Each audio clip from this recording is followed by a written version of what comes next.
আগামীকাল অভিষেক বন্দ্যোপাধ্যায়ের সভা রয়েছে ময়নাগুড়িতে, আর ঠিক তার আগেই দুদিনের জন্য বন্ধ 4টি স্কুল। প্রতিবাদী বিক্ষোভ বিজেপি। অভিষেক ব্যানার্জির নিরাপত্তারক্ষীদের থাকার ব্যবস্থা করবার জন্যই নাকি স্কুল ছুটির সিদ্ধান্ত, এমনটাই অভিযোগ করছে বিজেপি। বাচ্চাদের ভবিষ্যৎ নষ্ট করে স্কুল বন্ধ করা হলো কেন? তৃণমূল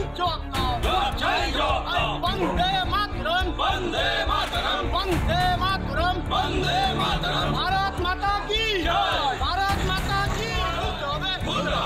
ময়নাগুড়ি স্কুলের সামনে বিজেপির বিক্ষোভ। স্কুল বন্ধ থাকার প্রতিবাদে স্থানীয় বিজেপি নেতৃত্বের বিক্ষোভ। আগামীকাল জলপাইগুড়ির ময়নাগুড়িতে তৃণমূল সাংসদ অভিষেক বন্দ্যোপাধ্যায়ের সভা, আর তার আগেই দুদিনের জন্য বন্ধ 4টি স্কুল। কিন্তু কেন হঠাৎ স্কুল বন্ধের সিদ্ধান্ত? আমি এই মুহূর্তে রয়েছি ময়নাগুড়ি হাই স্কুলে এবং এখানেই দেখা যাচ্ছে গোটা স্কুল কিন্তু শুনশান।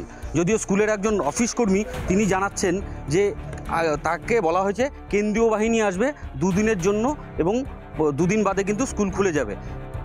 তবে কেন্দ্রীয় বাহিনী এলে তো দুদিনের ব্যাপার নয়, কেন্দ্রীয় বাহিনী থাকবে ভোটের দিন পর্যন্ত। সেক্ষেত্রে দুদিন কেন ছুটি? অভিষেক ব্যানার্জির সভা উপলক্ষে প্রায় ৩,৫০০ পুলিশ কর্মী থাকার জায়গা ওই 4টি স্কুল, আর সেই কারণেই স্কুল বন্ধ করা হয়েছে, অভিযোগ বিজেপির। আমরা স্কুলে বিক্ষোভ দেখাচ্ছি। গতকাল অবধি দেখলাম আমরা সম্পূর্ণ স্কুল খোলা আছে ময়নাগুড়িতে। হঠাৎ করে আমরা আজকে জানতে পারি যে ময়নাগুড়িতে 4টা স্কুল হঠাৎ করে ছুটি। কারণ অভিষেক ব্যানার্জি যে প্রোগ্রাম আছে ওই প্রোগ্রামে যে ফোর্সগুলো আনা হবে তাদের রাখার জন্য।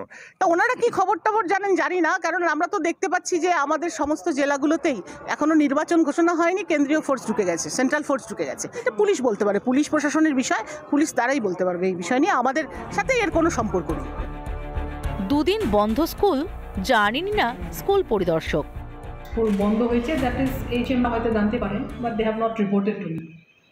আপনি কি জানেন সেই বিষয়টা? না, আই ডু নট নো। আপনারাই বলছেন, মিডিয়া থেকে আমি জানতে পেরেছি। এখন এটা দেখতে আই উইল ফাইন্ড আউট। আগামীকাল বিদ্যালয় না খোলা হলে আরো বড় আন্দোলনের হুঁশিয়ারি বিজেপি নেতৃত্বের। এভাবে শিক্ষা প্রতিষ্ঠান বন্ধ রাখা যায় না। একজন সাংসদ আসছেন জনসভা করতে, তার জন্য এত নিরাপত্তারক্ষী এবং এত স্কুল বন্ধ রেখে বাচ্চা কাচ্চাদের ভবিষ্যৎ অন্ধকারের দিকে ঠেলে দিতে পারে না প্রধান শিক্ষক, এমনটাই কিন্তু দাবি করছেন বিজেপি কর্মীরা। ময়নাগুড়ি থেকে সুবীরেশ, রিপাবলিক বাংলা। রাজ্য জুড়ে দুর্নীতি আর দুর্নীতি, আর এবার দেখুন অভিনব কায়দায় দুর্নীতি। 100 দিনের কাজের টাকা তুলতে গিয়ে দেখা গেল কোনো টাকাই নাকি নেই অ্যাকাউন্টে। টাকা নাকি ঢুকে গিয়েছে অন্য কারোর অ্যাকাউন্টে। ব্যাংক অ্যাকাউন্টের নাম্বার পরিবর্তন করে অভিনব কায়দায় টাকা তুলে নেওয়ার অভিযোগ ধরমপুর 2 নম্বর গ্রাম পঞ্চায়েতের বিরুদ্ধে। দুর্নীতির শিকার হয়েছেন গ্রামের একাধিক শ্রমিক।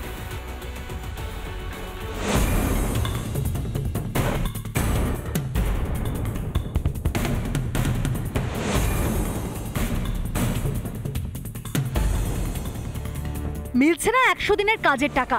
শ্রমিকের বদলে 100 দিনের কাজের টাকা ঢুকছে অন্য অ্যাকাউন্টে। ব্যাংক অ্যাকাউন্ট নম্বর পরিবর্তন করে টাকা তুলে নেওয়ার অভিযোগ। কাঠগড়ায় উত্তর দিনাজপুরে গোয়ালপুকুর 1 নম্বর ব্লকে ধরমপুর 2 নম্বর গ্রাম পঞ্চায়েত। ব্যাংকে যে টাকা আমি উঠাবো, উঠাতে যাচ্ছি তো টাকা আমার অ্যাকাউন্টে নাই। জিজ্ঞাসা করলাম এখানে ব্যাংকে যে টাকা আমার কি হলো, বলছে টাকা আমার তোমার টাকা অন্য অ্যাকাউন্টে চলে গেছে। পঞ্চায়েতে গেলাম, পঞ্চায়েতে যাওয়া বললো যে টাকা তোমার অন্য অ্যাকাউন্টে চলে গেছে। আমরা যদি টাকা পয়সা না পাই তো দিদির আমরা দিদিকে আমরা কেমন করে বলবো? দিদি আমাদের উপরে যে হেল্প করলো, হেল্প করে যদি অন্য অ্যাকাউন্টে চলে আসতো ওটা সংশোধন দিদি করে দিবে আমরাকে। গ্রামের শ্রমিকদের পাশাপাশি লিখিত আকারে অভিযোগ জানিয়েছেন গ্রাম পঞ্চায়েতের প্রাক্তন উপপ্রধানও। অভিযোগ জানানো হয়েছে ব্লক প্রশাসনের কাছে। বিষয়টি খতিয়ে দেখার আশ্বাস গোয়ালপুকুর 1 নম্বর ব্লকের জয়েন্ট বিডিওর। না, এরকম একটা অভিযোগ এসছে, সেটা আমরা খতিয়ে দেখছি। তবে আমাদের টোটাল যা ট্রানজাকশন ছিল ব্যাংক থেকে মোটামুটি সবটাই রিলিজ করে দেওয়া হয়েছে ব্যাংকের লাস্ট রিপোর্ট অনুযায়ী, তাই শুনছি। এবার এর মধ্যে বেশ কিছু ফেল ট্রানজাকশন আছে, মানে ব্যাংক থেকে টাকা রিলিজ করা হয়েছে, কোনো কারণে তার অ্যাকাউন্টে যায়নি, সেগুলো আবার রেকটিফাই করে পাঠানো হচ্ছে। কেন্দ্রের বিরুদ্ধে 100 দিনের কাজের টাকা নিয়ে বঞ্চনার অজুহাত রাজ্যের, কিন্তু এখানে টাকা থাকলেও টাকা পেলেন না ধরমপুরের একাধিক শ্রমিক। টাকা নাকি গিয়েছে অন্য অ্যাকাউন্টে। উত্তর দিনাজপুর থেকে তুষার বিশ্বাসের রিপোর্ট, রিপাবলিক বাংলা। জেলায় জেলায় দুর্নীতি, পঞ্চায়েতেও ভুরি ভুরি দুর্নীতির অভিযোগ। পূর্ব মেদিনীপুরের চণ্ডীপুরে একাধিক দাবিকে সামনে রেখে বিজেপির ডেপুটেশনকে কেন্দ্র করে ধুন্ধুমার কাণ্ড, রাস্তা অবরোধ করে প্রতিবাদ বিক্ষোভ। কোথায় উধাও হলেন প্রধান উপপ্রধান? এই প্রশ্ন তুলেই পঞ্চায়েত অফিসে তালা বন্ধ করে প্রতিবাদে সামিল বিজেপির কর্মী সমর্থকরা।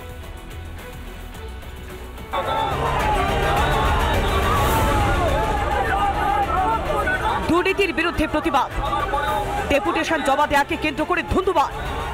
পঞ্চায়েত অফিসে তালা বন্ধ করে প্রতিবাদী বিজেপি। শিক্ষায় নিয়োগ থেকে গরু, কয়লা কিংবা আবাস, একাধিক দুর্নীতিতে বিদ্ধ রাজ্যের শাসক দল। প্রতিবাদে পূর্ব মেদিনীপুরে চণ্ডীপুরে পথে নামে বিজেপি। পঞ্চায়েত অফিসে দেখা নেই প্রধান উপপ্রধানের, ডেপুটেশন জমা দিতে না পেরে সরব বিজেপির কর্মীরা। পঞ্চায়েতের কর্মীদের বাইরে বের করে তালা লাগিয়ে প্রতিবাদে সামিল হন বিজেপির কর্মীরা। প্রশাসনিক পদক্ষেপের দাবিতে সরব তারা। কয়েক কোটি টাকা চুরি, প্রধানের নিজস্ব ফ্যামিলি 10 লাখ টাকা, 18 থেকে 22 পর্যন্ত 10 লাখ টাকার উপকৃত হয়েছে। আজকে আমরা ডেপুটেশন আমাদের হার্ড কপি রিসিভ নেয়নি, আমরা মেল মারফত পাঠিয়েছিলাম।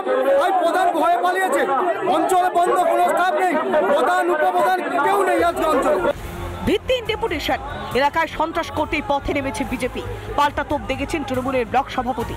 ডেপুটেশন দিতে গেলে মানুষের অধিকার আছে, দিতে পারে, দেবে, নিশ্চয়ই দেবে, তার নির্দিষ্ট পদ্ধতি আছে। সেই পদ্ধতি না মেনে একটা উচ্ছৃঙ্খল দল, যারা কোনো নিয়ম নীতি আইন কানুন কোনো কিছু না মেনে তারা একটা প্রোপাগান্ডা করতে চাইছে, এলাকা সন্ত্রাস করতে চাইছে, এলাকার মানুষদের মনের মধ্যে একটা ভীতি প্রদর্শন করতে চাইছে।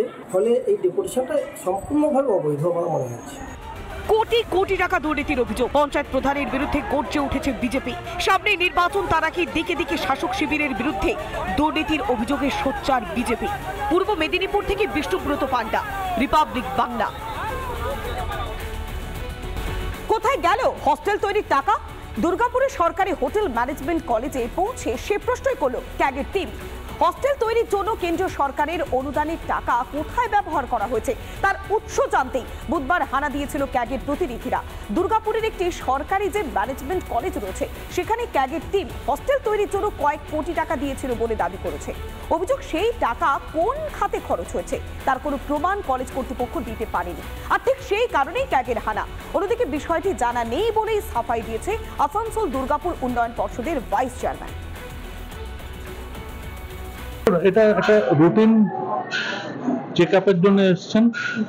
আমরা আমাদের অলরেডি যেটা অডিট হয়ে গেছে 2020-21 পর্যন্ত ইন্টারনাল অডিট তার রিপোর্ট পাঠিয়েছি। ওনারা মূলত এসছেন প্রসিডিউরাল স্টেপগুলো যাতে ফলো করা হয়েছে সেটা দেখার জন্য।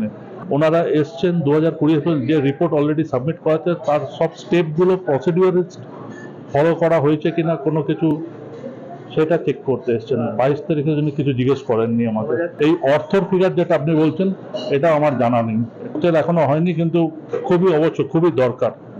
এটা না হওয়ার কারণটা ঠিক আমি এই মুহূর্তে বলতে পারবো না, কারণ যাদের করা বহুবার গত বছরেও এসে ইঞ্জিনিয়ার এসে জায়গা দেখে গেছে অলরেডি। এবার কেন হচ্ছে না তা তো বলুন, আমাদের যে জায়গা রয়েছে তাতে যথেষ্ট ইনফ্রাস্ট্রাকচার, মানে এরিয়া ওয়াইজ 5 কাঠা জমির ওপরে হোস্টেলের জায়গা পুরো পড়েছে, কিন্তু কেন হয়নি সেটা তো আমার জানা নেই। অনেস্টলি আমি এটা মনে হয় অনেকদিন আগের ব্যাপার। আমি তখনও এডিডিএতে আমি ইনভলভ ছিলাম না অ্যাজ এ ভাইস চেয়ারম্যান, কিন্তু এখন হেউ বলছি আমি কিন্তু এই ব্যাপারটার সম্বন্ধে একদমই অ্যাওয়ার নই। আমি যেটা জানি না সেটা নিয়ে কমেন্ট করা আমার উচিত হবে না। তো আমি ব্যাপারটা জানি, বুঝি, পরে জেনে যদি সেরকম হয় তাহলে আপনাদেরকে জানাবো। এটা যদি এরকম হয় যে আমি নিজে তো একজন বিজনেসম্যান, এন্টারপ্রেনার,